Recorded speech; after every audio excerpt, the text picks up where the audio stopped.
It's time to accelerate. Hi, I'm your host, Andy Paul.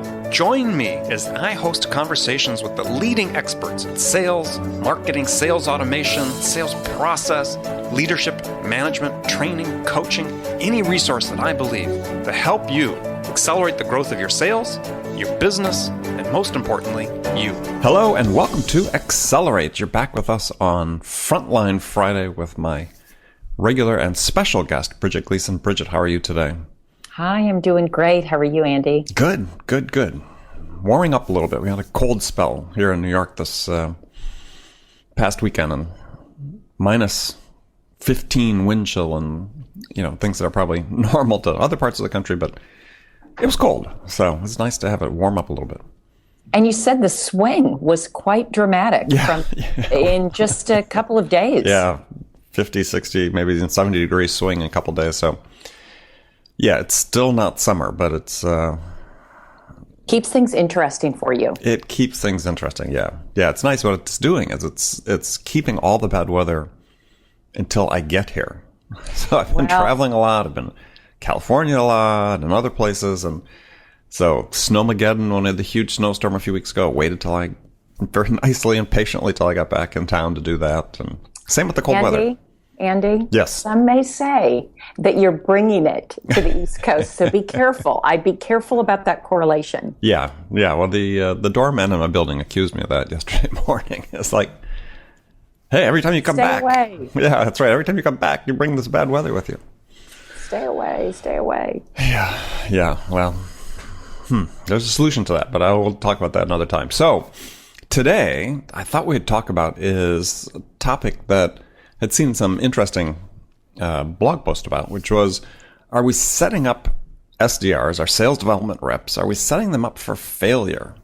And I thought it was a really interesting topic. I thought we should spend some time talking about this, because it was triggered by a blog post I saw on Heinz Marketing website, a great website for people with good content if they want to check it out. And it sort of resonated because I'd had my own experience with this. So you and I were at a conference last week. We were at the same conference. I saw you speak. And, I stopped by a bunch of booths at the conference. And there was one booth in particular I stopped by and I spoke to the sales rep and a young woman who was the SDR that was manning the booth for the day. And, very specific about what my interest was in being at the booth, was just learning about them. And, once she understood who I was, what my company does, she saw that I definitely wasn't a fit for what they had, though. Here a week later, I get first a phone call and then an email from one of their other SDRs. And I assume they're using some sort of automated tool to trigger this. But I guess that was just sort of interesting. There's two things. One is obviously there wasn't any internal communications between the sales rep that had spoken to me and had scanned my badge and the one that was assigned the lead.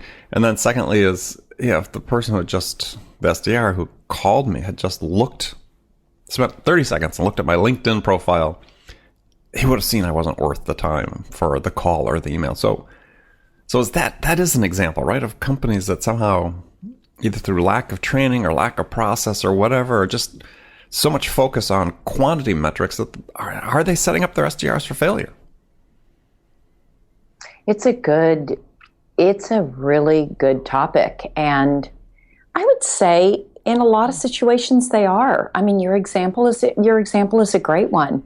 And as I was listening to you, Andy, I was sort of running that through our own internal process here at SumoLogic and what we require of our SDR team.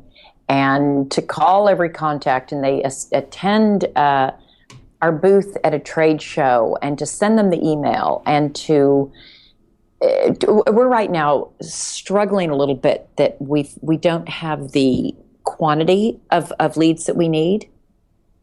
So we've got a lot coming in that's like you, probably not well qualified, not someone worth reaching out to. And yet I'm sure our SDRs are still reaching out because that's what they're told to do. And just as you're listening, I feel that I'm guilty with some of this. And I think this is a really great topic. and to think how do we set them up for more success, and hence the sales team and the company up for success.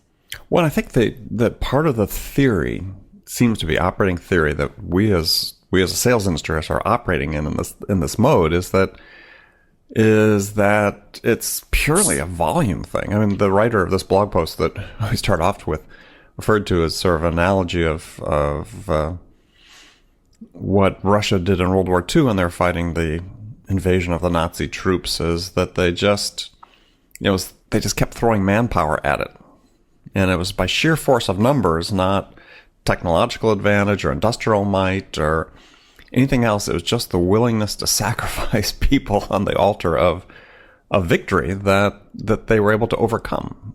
And he was sort of drawing an analogy to what we're doing in the sales development model these days, is that it's just sheer volume. And if we have enough volume, we're going to get the growth out of it that we need. And and that's true. We will, but there will be a lot of scorched earth, and it'll be very expensive. And you eventually, and we sort of alluded to this in one of our last conversations, eventually you exhaust the customer base. Oh, you do.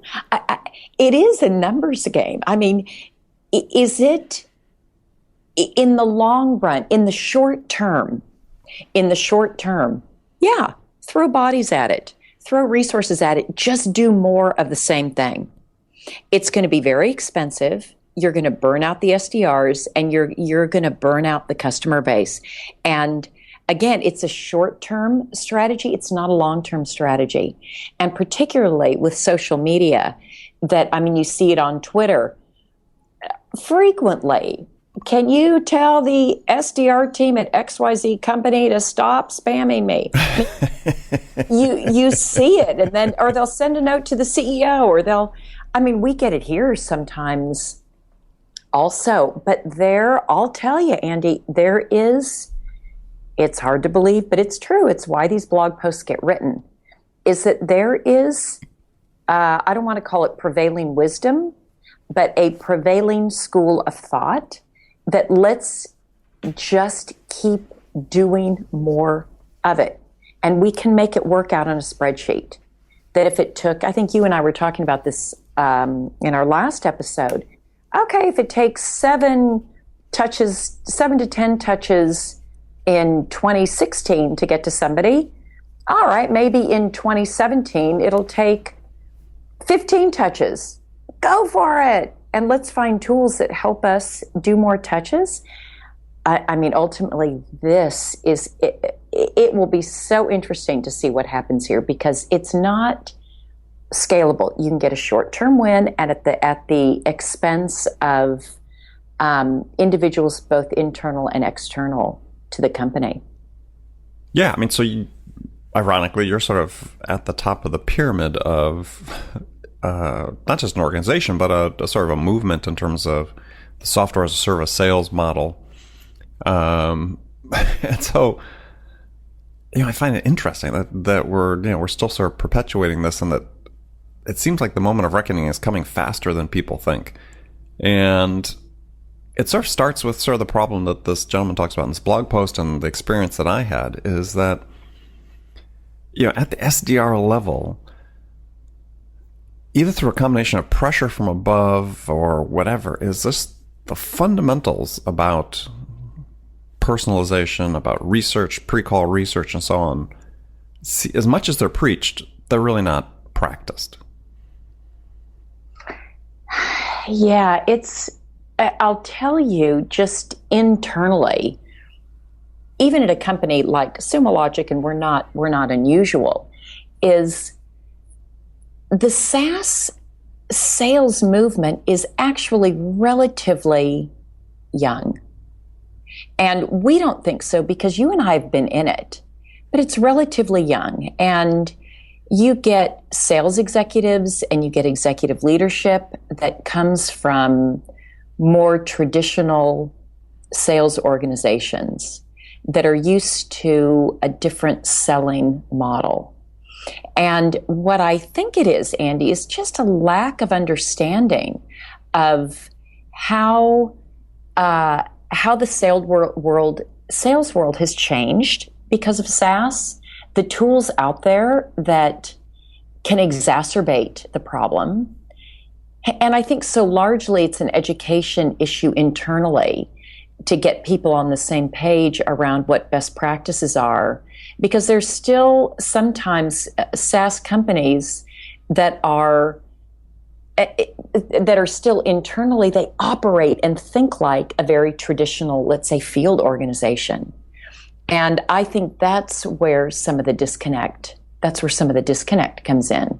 Because there's you've got maybe executive leadership that sees that doesn't get it and says they just need to do more of the same. Got it. And again, we'll see where you and I spend our time on the two coasts, East and West Coast. They're a little bit more progressive, but I think you go to more traditional markets and companies, will see a lot more of this. And I think this article that you're referencing is particularly interesting. Yeah, I mean, I don't know. I think about this whole idea of you've got SDRs being pressured to make contact, and I think about it from the SDR's perspective. It's like, because I look back at my own job, my own first job, which was similar, except it was outside, right? I wasn't inside making 50 calls a day. I was outside making 30 to 40 cold calls a day. So not too dissimilar. And yeah, there was a process. I knew what we were supposed to do, but I knew enough after beating my head against the wall to say, and maybe the expectations for success are too low for SDRs. Maybe that's part of it. Maybe if the expectations for success were higher, is they'd have to think more for themselves and say, look, this process doesn't work because it's not scalable. Maybe that's the problem. Just occurred to me. Maybe we're not asking enough of them. Maybe they shouldn't be setting up, 2 appointments a day. Maybe it should be 10 appointments a day. And if they had really forced themselves to think about what the process would be to have more success at what they're doing, that we'd start breaking out of the cycle of getting these calls from unprepared reps and really wasted calls. You have to assume that if they're not prepping to call me, then they're not prepping to call anybody. Well, and I think that's not doing the preparation. I mean, that's I don't care when that is. That doesn't, when or who or where, that's just not acceptable. So I think that's largely a training issue. But it seems rampant. It seems rampant, though. It doesn't seem like. I assume a lot of these companies are training. I mean, here's my idea. Here's an idea.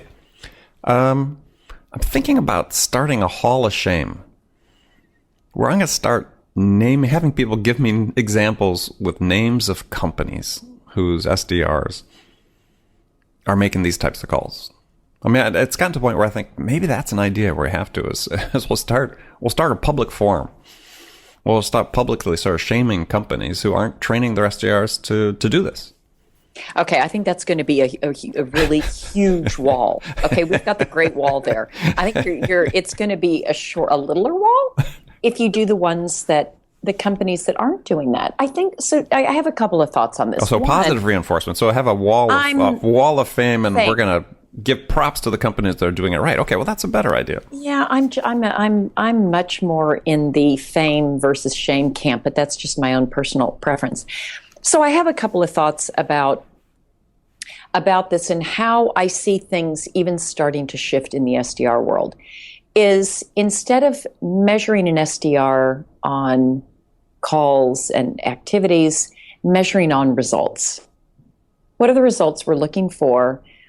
And how do you get to those? So maybe it's qualified opportunities, maybe it's pipeline generated.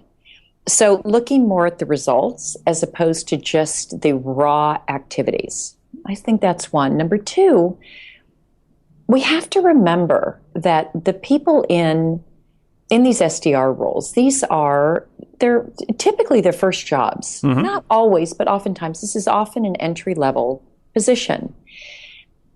With millennials also, in particular, they don't stay at jobs long. I think it's less than 18 months. So it's hard to get a proficiency also, and you've got to train them quickly so that you can get the value out of them. So, and that sounds bad too. So that Yeah, a little bit, yes. well, and I mean, But I know what you mean. part of it's true. Part of it's true. Is you Sure. want them to be productive. That's a better way. Is you want them to be productive before they move on to that next role, and you also want to teach them something in that 18 months.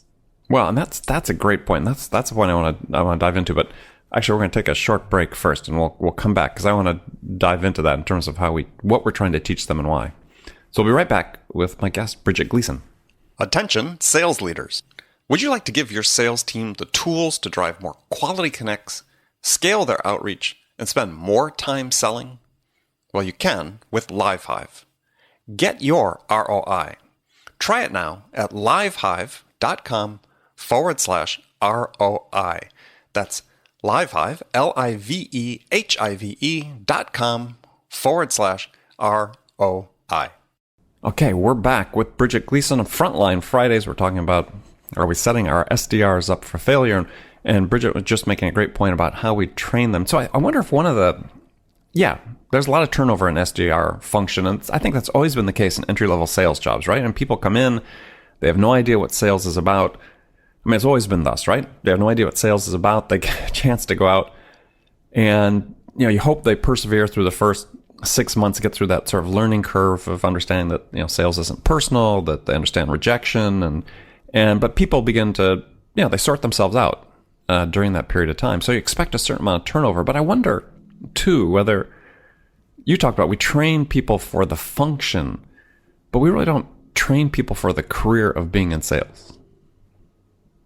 So in this early training, how much time is spent talking about, okay, how do buyers make decisions? Throw that as an example, right? How do we expose them to the psychology of how people gather information and make decisions, which is knowledge is really important for everybody, but especially people in a sales job, to understand that. And that gives them some broader context. And that's just one example, a broader context of this career and this playing field they're operating in, and whether it's something that's suitable for them. And if you do more of that, then maybe they begin to think more for themselves. And that's really what I think is one of the problems in the SDR thing is we don't reward initiative. We don't provide an incentive for individual initiative within that environment. Yeah, I do agree with you that's a big problem, that the role is two things. The role is narrow, and so they are encouraged to focus on get the appointment, get the meeting, get the demo, get the call. But they've got blinders on. And so to your point, how do they learn beyond that? How are they going to progress to the next level with these blinders on? I think the other piece of it is, I don't know how to say this delicately, but I think sometimes the tools can make them not have to think. And I think that's a problem, is that I don't want a tool that just does everything for them, and the messages are pre-written and it tells you exactly who to send it to, and that in a way it allows them to be lazy in the role, which doesn't do them any favors. And I don't mean lazy in the sense that they're not doing other work, but there's a certain amount of thinking that goes into crafting the email and doing the research and thinking beyond just getting the appointment. To your point, what is the overall business environment that this prospect is operating under that would be very useful? Yeah, I think it's and I think it's the difference between just doing the job versus trying to succeed. Yeah, and I think to your point, Andy, who would want to stay in sales if it's so narrow? And I mean, I can't imagine that those individuals that are in an SDR role, if they don't have a manager or an organization that really wants to help them develop professionally, I can't imagine they'd have a very good first experience in sales. Or they may just think, okay, I just got to do my time here so I can go on to a more interesting role.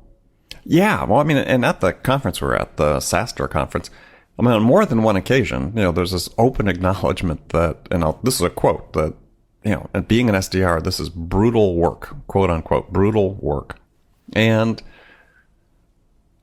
it shouldn't be, right? It doesn't mean it shouldn't be hard and demanding, but describing it as brutal, I mean, hey, you and I both early in our careers went out and made a ton of cold calls on people.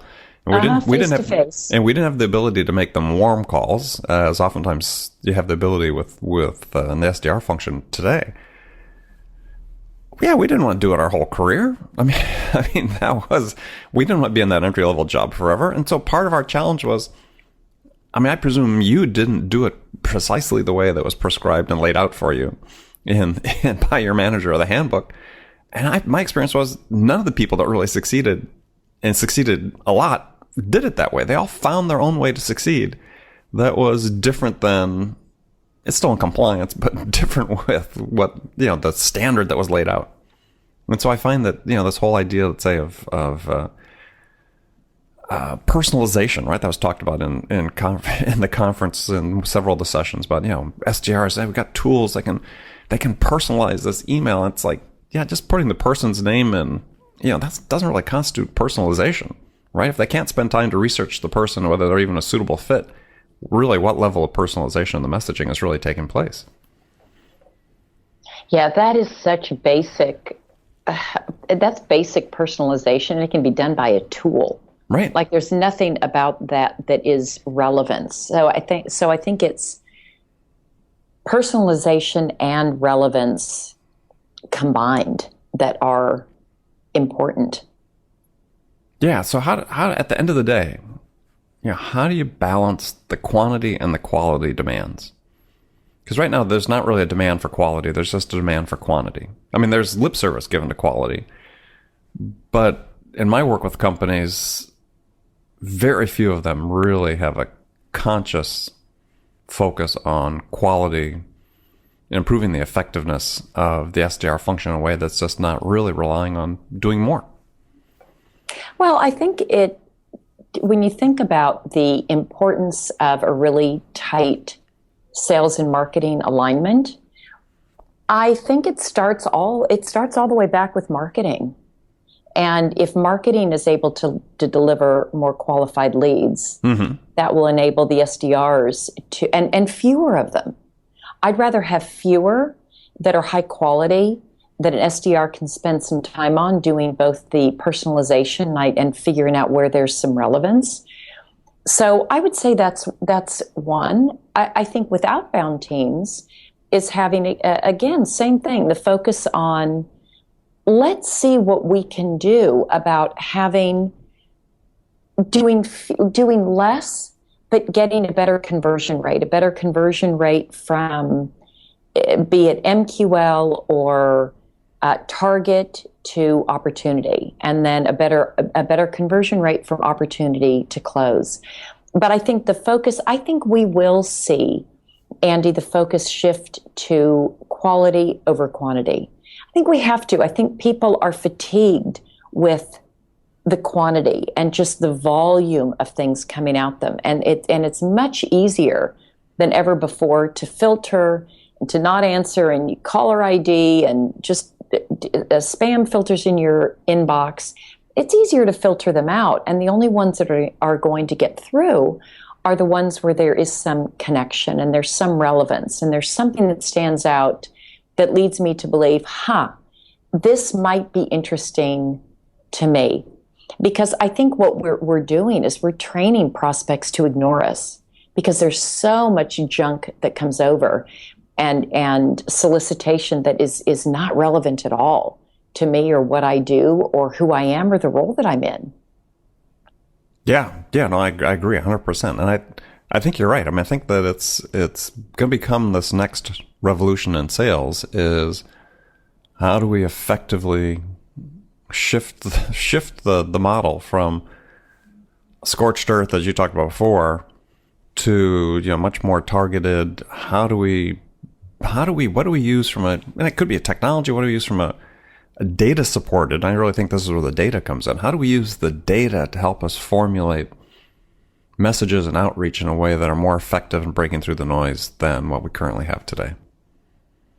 Yeah, and I think it's that combination of data and what a human does with it. And that's what I would hope to see in the SDR function, is that data will help them to do their jobs more effectively, and that it will be a more interesting job than just sort of a robot calling. Yeah. I think it'll be more interesting and will enable them to apply some of their critical thinking skills on, what is the business environment potentially for this prospect, and could what my company offers be a good match given what I've learned about them and the challenges that this individual may be having. Right. Great. Well, it's a great way to sum it up. So I want to thank you for being on the show again today, and appreciate everybody joining us today. And we'll be back next time with another episode with my guest, Bridget Gleason, on Frontline Friday. Have a great rest of the day, everybody. Thanks for listening to the show. If you like what you heard and want to make sure you don't miss any upcoming episodes, please subscribe to this podcast on iTunes or Stitcher.com. For more information about today's guest, visit my website at andypaul.com.